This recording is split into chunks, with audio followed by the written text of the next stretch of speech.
Dear student,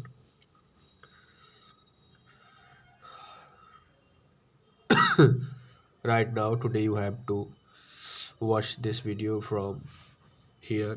The name of lesson is Kurg. It is the second part of the Glimpse of India in class 10th. Today I am not well. Right now I'm suffering from cold and cough. So uh,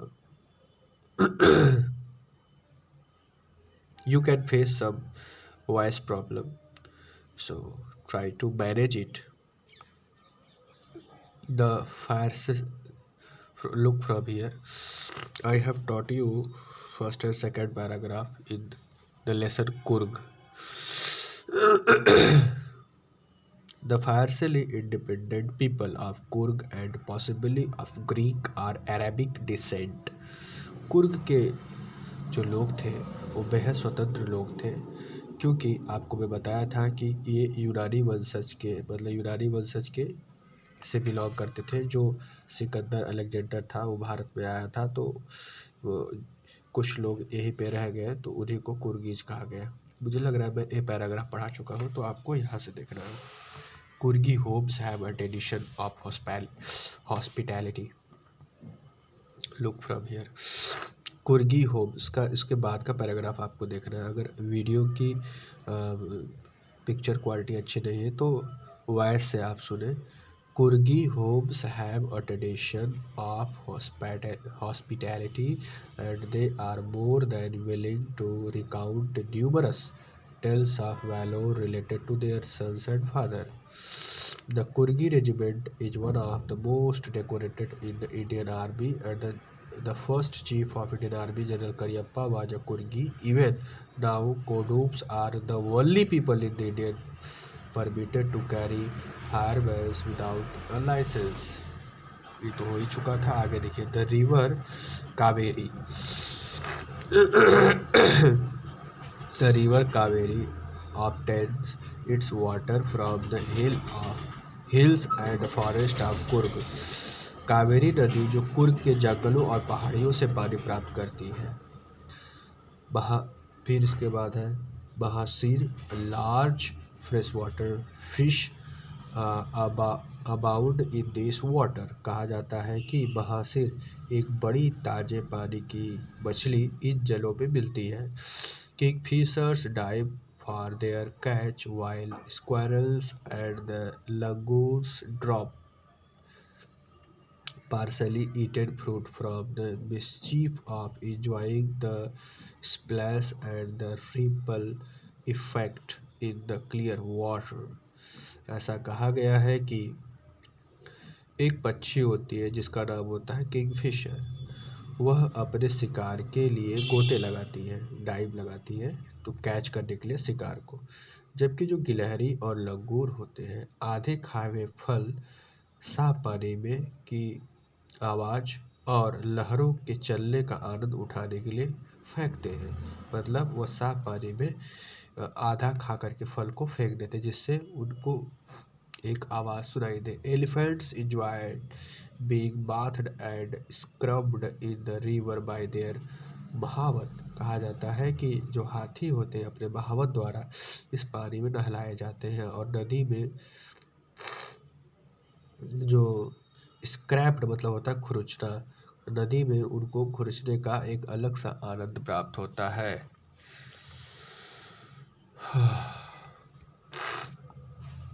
The most laid-back individuals become converted to the life of high-energy adventure with river rafting, canoeing, rappelling, rock climbing, and mountain biking. Numerous walking trails in this region are a favorite with trekkers.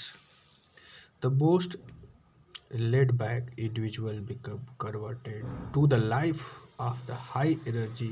कहा जाता है कि सबसे अधिक आराम से रहने वाले लोग पानी में लकड़ी का प्लेटफॉर्म चलाने, लकड़ी के नाव चलाने, ऊंचे चट्टानों से नीचे उतरने, चट्टानों पर चढ़ने और पहाड़ों पर मोटरसाइकिलिंग चलाने जैसे अधिक ऊर्जा वाले साहसिक काम करने में वाले यहाँ पर पाए जाते हैं। न्यूमरस वॉकिंग ट्रेल्स, विभिन्न वॉकिंग ट्रेल्स का मतलब पगडंडियाँ जो पैदल चलते हैं। In the region are favourite with the trekkers, इसमें जो ट्रैकर मतलब जो पहाड़ी पर चढ़ने वाले होते हैं उनके लिए विभिन्न प्रकार की पगडंडियाँ यहाँ पर पाई जा सकती है, जिससे वह अपने गंतव्य स्थान तक पहुंच सकते हैं। Birds, bees and butterfly are there to give you company. कहा जाता है कि बर्ड्स हुए, बीज हुए, बटरफ्लाई हुए, यहाँ पर आपको सब कंपनी मिल सकती है। बैकवैक्स, Malabar squirrel, langur, and slanders loris keep a watchful eye from the tree canopy. Canopy मतलब होता है मस्तूल या पेड़ों का जो त्रिकोण टाइप का होता है, जैसे घोंसला टाइप का। तो बैकवैक्स, मालाबार स्क्वायरल, लंगूर हुआ, मालाबार स्क्वायरल हुआ, स्प्लेंडर लोरिस की वॉचफुल। कहा जाता है कि यह आपका साथ देने के लिए पक्षी, मधुमक्खियाँ, तितलियाँ, बैकॉक एक प्रकार का बंदर, मालाबार गिलहरियाँ, लंगूर और एक्सट्रीमली सॉरी बेटा, थोड़ा सा कफ से परेशान हूँ मैं, इसलिए थोड़ी सी आपको इरिटेटिंग साउंड मिलेगा सुनने को। और छरहरे लोरी पक्षी के पेड़ों में की छतरी, कैनोपी मतलब छतरी, ध्यानपूर्वक नजर आते हैं।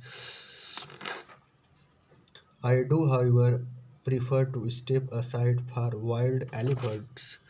कहा जाता है कि फिर भी मैं जंगली जानवरों से बचना पसंद करता हूँ।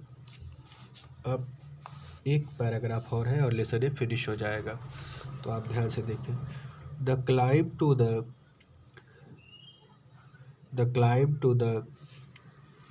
The Brahmagiri hills bring you into a panoramic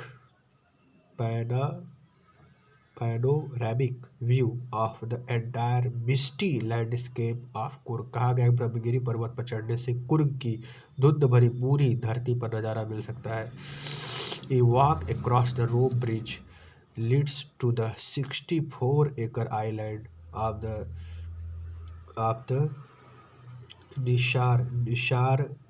निसर्गधाम टापू। तो ऐसा कहा गया है कि a walk across the rope bridge leads to the 64-acre island. कहा गया है कि एक रस्सियों से पुल पर चढ़कर 64 एकड़ का निसर्गधाम टापू आता है, मतलब इसका फैलाव है 64। आगे है Tibetan settlement at the nearby Bylakuppe in बोनस। बालकोपे के पास, जो भारत का सबसे बड़ा तिब्बत के रहने की जगह है, बौद्ध भिक्षुओं से मिलने अलग अलग लाभ मिलने को लोग आते हैं।